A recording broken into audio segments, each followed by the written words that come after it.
భారత్లోని అన్ని ఛానల్స్ ను ఆంధ్రదేశంలో ప్రసారం చేస్తున్న ఏకైక network city cable. Welcome to city cable news. బులెటిన్ల ముందుగా హెడ్లైన్స్. వినాయకుడి విగ్రహాల కొనుగోలు కేంద్రాల వద్ద హిజ్రాల హల్చల్.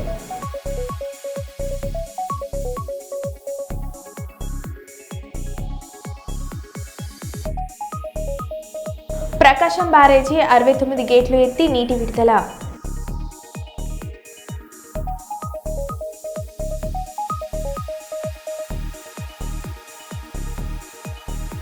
నర్మాల వాగులో చిక్కుకున్న వారిని రక్షించడానికి చేరుకున్న ఆర్మీ హెలికాప్టర్స్.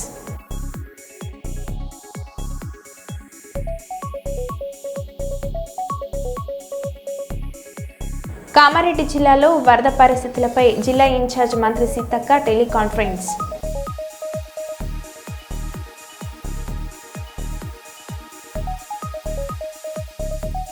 తిరుమల శ్రీవారిని దర్శించుకున్న మహారాష్ట్ర గవర్నర్, ఎన్డీఏ ఉపరాష్ట్రపతి అభ్యర్థి సిపి రాధాకృష్ణన్.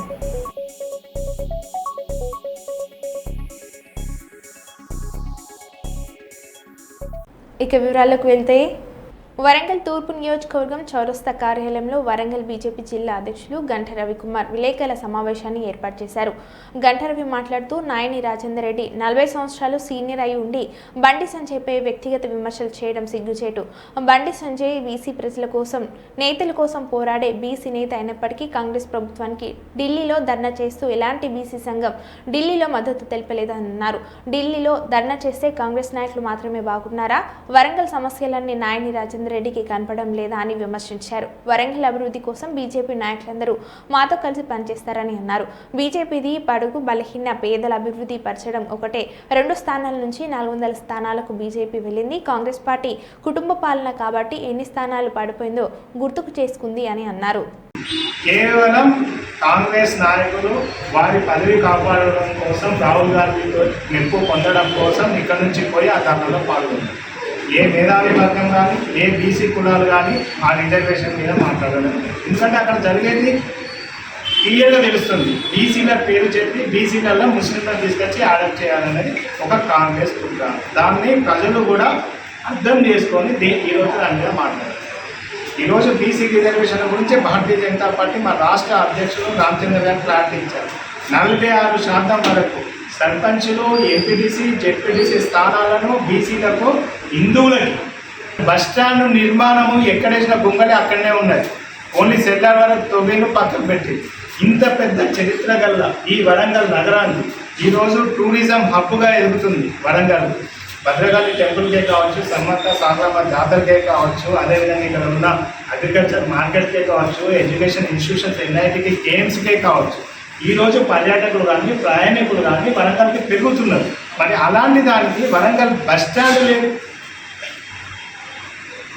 మరి ఈ ఆలోచన నాయని రాజేందర్ రెడ్డి గారికి ఎందుకు లేదు? మరి టౌన్లో ఉన్నారులే కదా, ఇక్కడ ఉన్న మంత్రివర్యులు కొండ సురేఖకు అసలు సోయే లేదు కదా. వాళ్ళు అదే ఆలోచన చేయాలి కదా.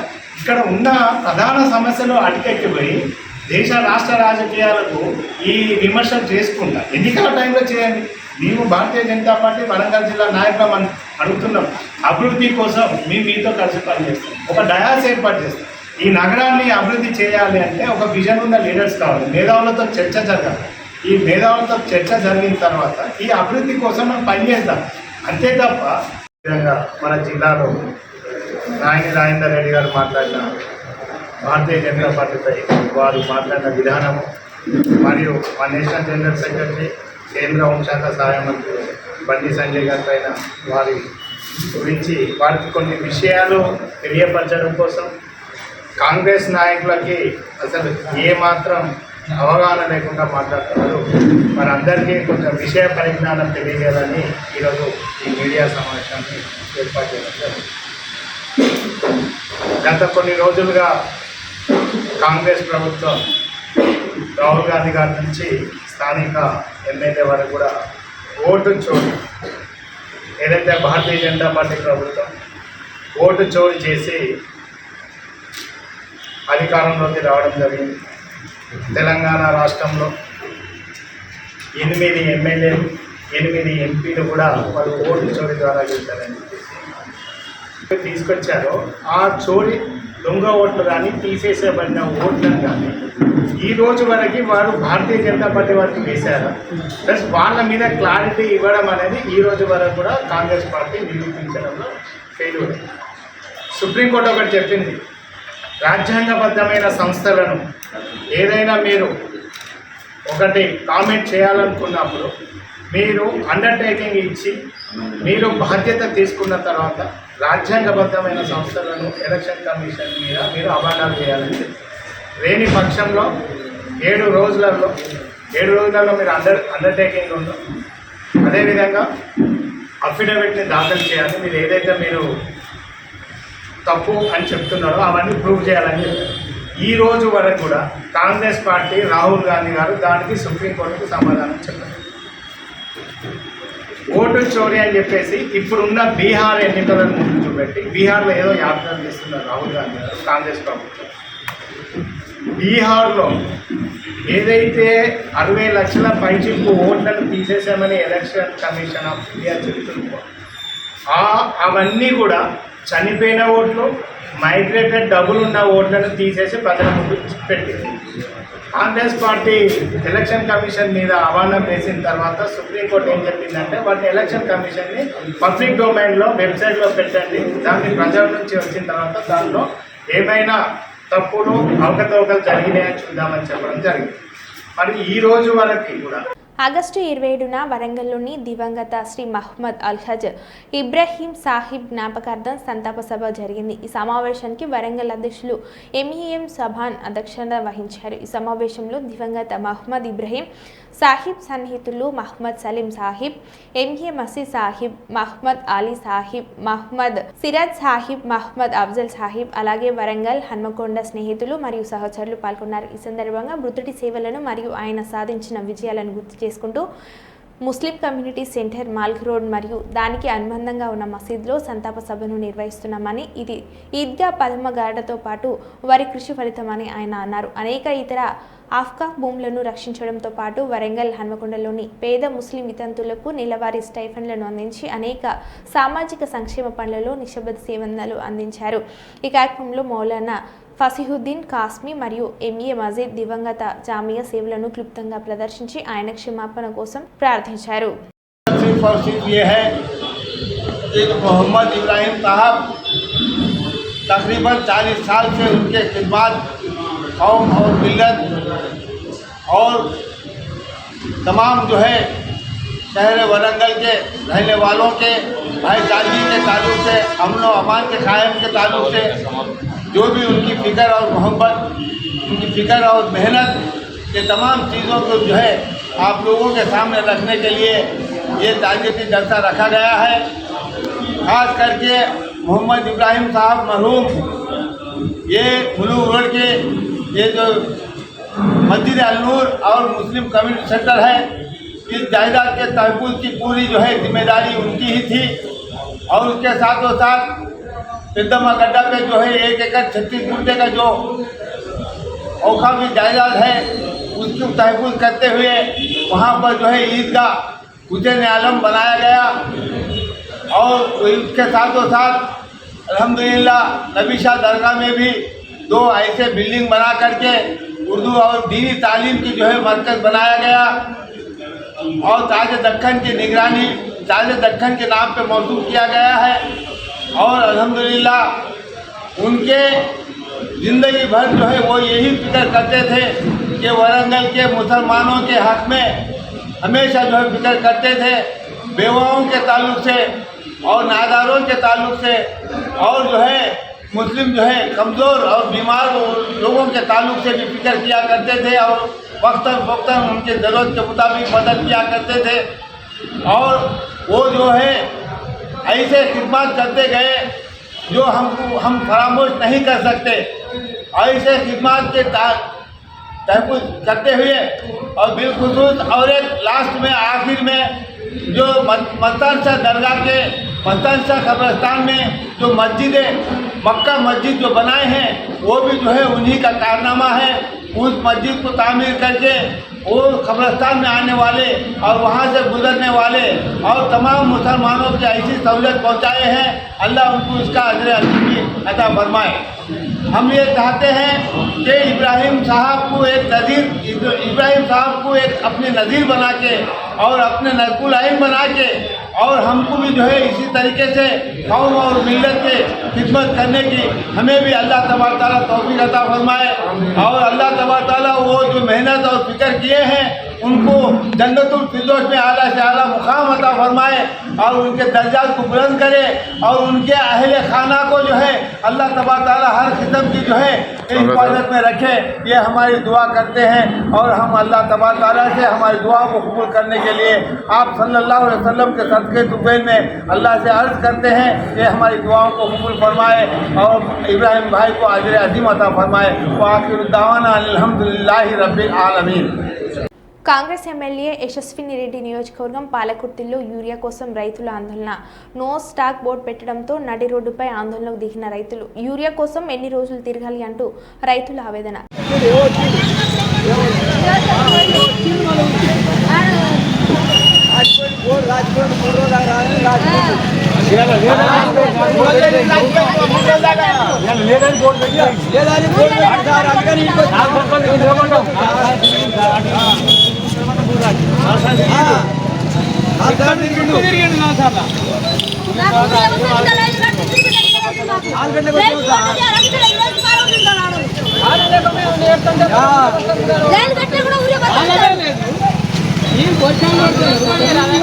నాలుగు గంటలు వచ్చిన 4 గంటలకు వచ్చి చెప్పినాను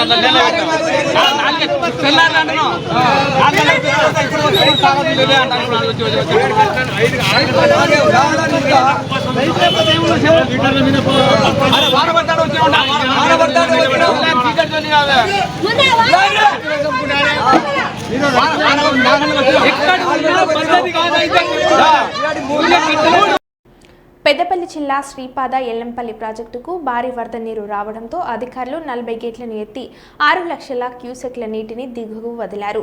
దిగువన కడెం ప్రాజెక్టుతో పాటు వర్షం నీరు ఎస్ఆర్ఎస్పీ నుండి భారీ వరద ప్రాజెక్టులోకి చేరడంతో అప్రమత్తమైన అధికారులు నీటిని దిగువకు వదులుతున్నారు. ప్రాజెక్టు నీటి మొత్తం 148 మీటర్లకు గాను 146 మీటర్లకు చేరుకుందని, ప్రాజెక్టు పూర్తిస్థాయి నీటి మట్టం 20.175 టీఎంసీలకు గాను 16.3621 టీఎంసీలకు చేరుకుందని అధికారులు తెలిపారు. ప్రాజెక్టు దిగువన ఉన్న ప్రజలు అప్రమత్తంగా ఉండాలని, గోదావరి పరివాహక ప్రాంతంలో చేపల వేట నిషేధమని అధికారులు సూచించారు. వరద ఉధృతిని బట్టి మరిన్ని గేట్లను ఎత్తి నీటిని దిగువకు విడుదల చేయనున్నట్లు వారు తెలిపారు.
రాజన్న సిరిసిల్ల జిల్లా బోయినపల్లి మండలం కొదురుపాక వద్ద గల శ్రీ రాజరాజేశ్వర జలాశయం నుండి 18 గేట్ల ద్వారా నీటిని విడుదల చేసిన అధికారులు. ప్రజలు అప్రమత్తంగా ఉండాలని వారు తెలిపారు.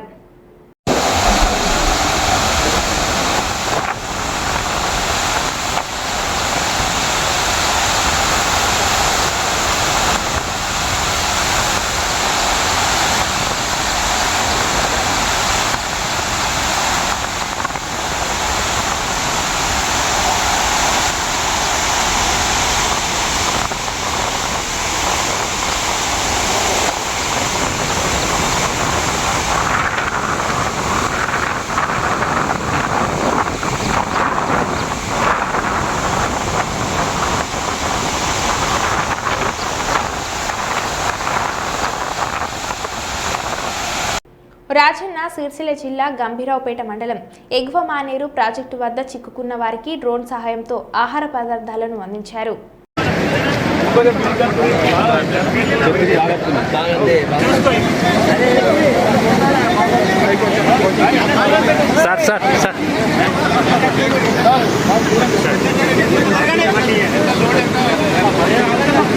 ఓకే పిలుతున్నా మా సార్దే.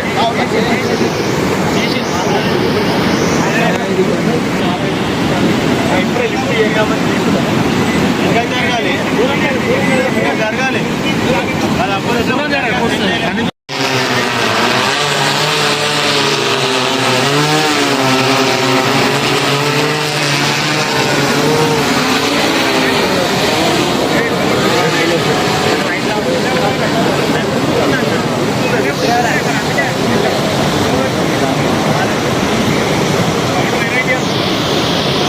అది పెట్టిందిగా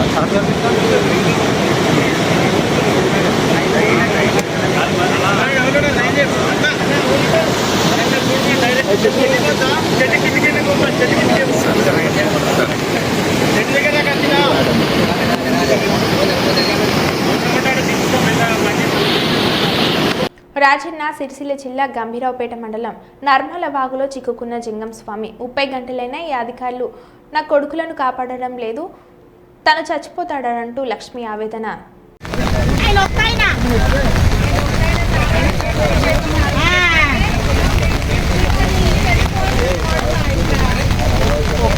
ఇప్పటికి 25 గంటలు అవుతుంది. ఎవరైనా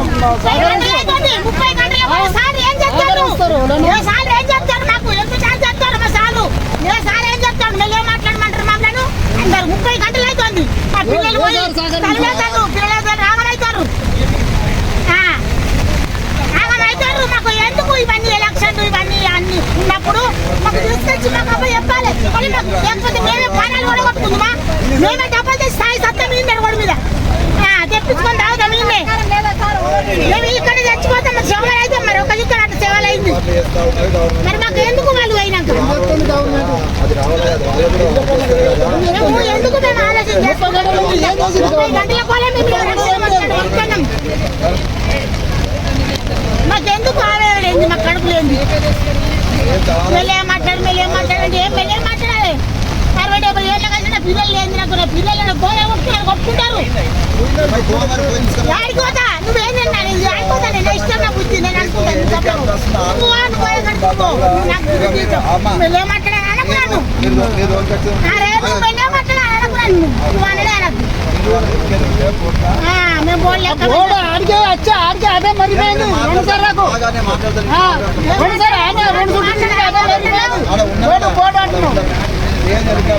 ఒకసారి నువ్వు పోయినావు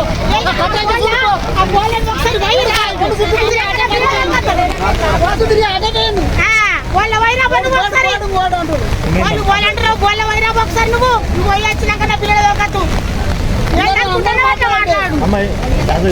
జిల్లాలో ఎడతెరిపి లేకుండా కురుస్తున్న భారీ వర్షాలకు భూపాల్పల్లి మండలం మోరంపల్లి గ్రామ శివార్లోని మోరంచపల్లి వాగు వరద నీటితో ఉధృతంగా ప్రవహిస్తుంది. కాగా గురువారం భూపాల్పల్లి ఎమ్మెల్యే గండ్ర సత్యనారాయణరావు స్థానిక నేతలతో కలిసి వరద ఉధృతిని పరిశీలించారు. ఈ సందర్భంగా ఎమ్మెల్యే మాట్లాడారు.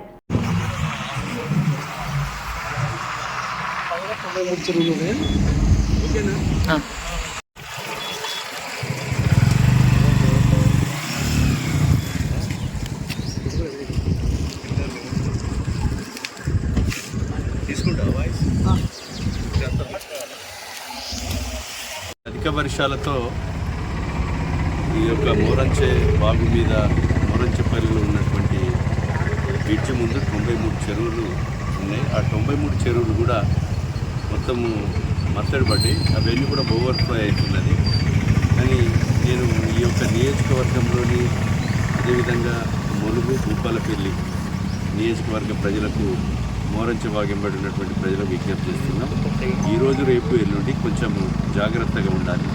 ఎందుకంటే ఈ యొక్క చెరువులన్నీ నీటిని ఏదైతే రోడ్ బ్రాస్ట్ అవుతున్నది పడ్డకాడ 10-20 సెంటీమీటర్ల వర్షం పడి ఒకవేళ చెరువులు జరగరాంది జరిగితే వాటర్ లెవెల్ పెరిగి మనకు అది లెవెల్ ఉధృతమయ్యి కొంచెము ఊళ్ళలోకి వచ్చేటువంటి పరిస్థితి కూడా ఉంది. అలాంటి పునరావృతం కాకుండా అధికారులు, ప్రభుత్వము, మరి జిల్లా యంత్రాంగం కూడా చర్యలు తీసుకుంటుంది.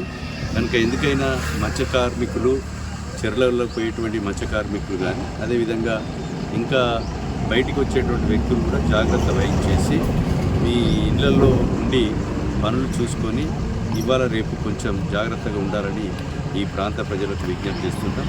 గతంలో 2023లో జూలై 27వ తారీఖు కురిసినటువంటి వర్షాలను ఏదైతే అప్పుడు క్రౌడ్ బాస్ట్ అయ్యి 63 సెంటీమీటర్ల వర్షం పడి 6 మనుషులు కొట్టుకపోయి 1100 మూగజీవులు చనిపోయి 40,000 ఎకరాల్లో పెట్టి ఈ వాగింబడి ఉన్నటువంటి మాది ముందనపల్లి, గుమ్మడివెల్లి, వెంకటేశ్వరపల్లి లాంటి గ్రామాల్లో కూడా 15-20 రోజులు ఇళ్లలోకి నీరు వచ్చి బయట ఉండి వంట వండుకున్నారు.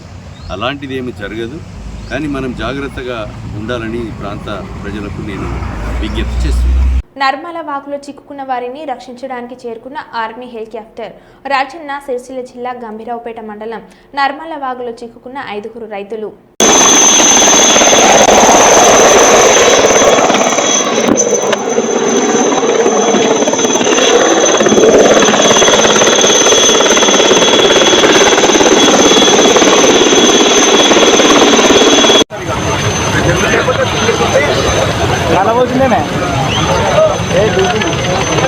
అంత దూరం కూర్చోండి.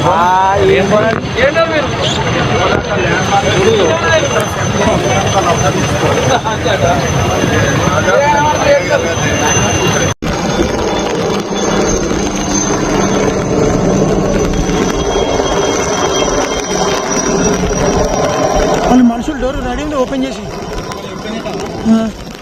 అది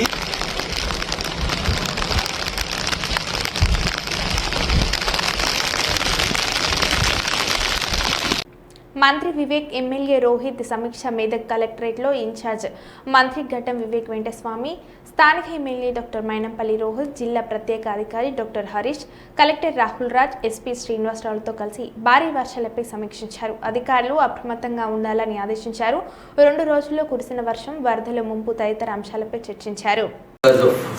ఒరిస్సా డిప్రెషన్ వలన ఈ భారీ వర్షాలు ఇక్కడ రావడం జరిగింది. డిస్ట్రిక్ట్ అడ్మినిస్ట్రేషన్ ఇప్పుడే చెప్పినట్టు ఎక్కడైతే బ్రీచెస్ అయినాయో బ్రిడ్జెస్ ఇక్కడ అన్నీ కూడా ప్రికాషన్స్ తీసుకోవడం జరిగింది. ఎవరైతే స్టాండర్డ్ అయినారో వాళ్ళందరికీ కూడా హై ఏరియాస్కి షిఫ్ట్ చేయడము, వాళ్ళందరికీ ఏదైతే సహకరించాలో డిస్ట్రిక్ట్ అడ్మినిస్ట్రేషన్ ద్వారా అందరికీ కూడా హెల్ప్ చేయడం జరుగుతుంది. అంటే నేను yesterday I was in Patna, నాకు ఫోన్ వస్తే నేను కలెక్టర్ గారితో మాట్లాడాను, సీఎం ఆఫీస్ గారితో కూడా మాట్లాడాను. కామారెడ్డి జిల్లాలో వరద పరిస్థితులపై రాష్ట్ర పంచాయతీరాజ్, గ్రామీణ అభివృద్ధి, మహిళా శిశు సంక్షేమ శాఖ మంత్రి మరియు ఉమ్మడి నిజామాబాద్ జిల్లా ఇన్ఛార్జి మంత్రి సీతక్క గురువారం టెలికాన్ఫరెన్స్ నిర్వహించారు. ఈ సమావేశంలో ప్రభుత్వ సలహాదారు షబీర్ అలీ, జుహీరాబాద్ ఎంపీ సురేష్ షెట్కర్, జిల్లా కలెక్టర్ ఆశే సంఘ్వాన్, జిల్లా ఎస్పీ రాజేష్ చంద్రతో పాటు అన్ని విభాగాల జిల్లా అధికారులు పాల్గొన్నారు. టీమ్స్ అన్ని కూడా ఇళ్లలో నీళ్లుంటే జెసిపీలు పెట్టి బయటికి డైవర్ట్ చేయడము, తర్వాత వాళ్ళ ఇల్లులు పచ్చిగుండి లేదా బాగా ఏమన్నా ఇళ్ళ నష్టం జరిగి ఉంటే కొంత వాళ్ళకు మనోధైర్యం చేయడం, తర్వాత బయటికి రాకుండా ఏది వాగుల దగ్గర అట్లనే ఇరిగేషన్ వాళ్ళు కూడా అలర్ట్గా ఉండమని చెప్పాలి. ఎక్కడెక్కడ చెరువులు ఉన్నాయి, ఎక్కడెక్కడ వాగులు ఉన్నాయి, చెరువులు ఏమైనా డ్యామేజ్ అవుతాయా ఎట్లా ఉంది చూసుకొని ఆ కింద చెరువుల కింద ఉన్నటువంటి పబ్లిక్ ను కూడా అలర్ట్ చేయడం, అక్కడ నుంచి షిఫ్ట్ చేసుకోవడం, తర్వాత అందరు అధికారులు వాయిస్ రికార్డ్ చేసి ఆ మండలాల్లో అన్ని గ్రామాలకు చేరేటట్టుగా తడిసిన ఇళ్లలో ఉండద్దు. అదేవిధంగా కరెంట్ పోల్స్ కూడా ఎలక్ట్రిసిటీ వాళ్ళు కూడా అలర్ట్ ఉండాలి. తర్వాత డ్రింకింగ్ వాటర్ను కూడా మనము అందుబాటులో ఉంచుకునే విధంగా చూడాలి. మొత్తం నిరాశ్రులైనటువంటి వాళ్ళు ఎవరైతే 500-600 మంది ఉన్నారో వాళ్ళకు ఫుడ్ కానీ వాటర్ కానీ మంచిగా ఇబ్బంది లేకుండా ప్రొవైడ్ చేయాలి. తర్వాత R&B PR వాళ్ళు కూడా ఎక్కడెక్కడ డ్యామేజ్ అయినాయి అవన్నీ తిరిగి అవన్నీ నోట్ చేసుకోమని చెప్పండి. వర్షం తగ్గినా కూడా వాళ్ళను పబ్లిక్ ఇబ్బంది లేకుండా రెస్క్యూ చేయడము, తర్వాత ఊర్లన్నీ విలేజ్లన్నీ కూడా కొద్ది వాటర్ లేకుండా డైవర్ట్ చేయడం, బయటకు వెళ్ళిపోయే విధంగా. తర్వాత అగ్రికల్చర్ వాళ్ళు కూడా అక్కడ ఏమేమి డ్యామేజ్ అయింది, PR, R&B, electricity, RWS, sanitation అందరు కూడా అలర్ట్గా ఉండండి. వర్షం వచ్చిపోయిన తర్వాత మట్టి మొత్తం బ్లీచింగ్ పౌడర్ అవి అట్లాంటివి కూడా స్ప్రే చేయండి ఎక్కడికక్కడ. మేము అక్కడికి వచ్చిన తర్వాత ఓన్లీ డిస్ట్రిక్ట్ ఆఫీసర్స్ అందుబాటులో ఉండండి, మిగతా వాళ్ళందరూ గ్రౌండ్ లో ఉండండి ఎక్కడ వాళ్ళు అక్కడ. మరో బులెటిన్లో మళ్ళీ కలుద్దాం. Stay tune.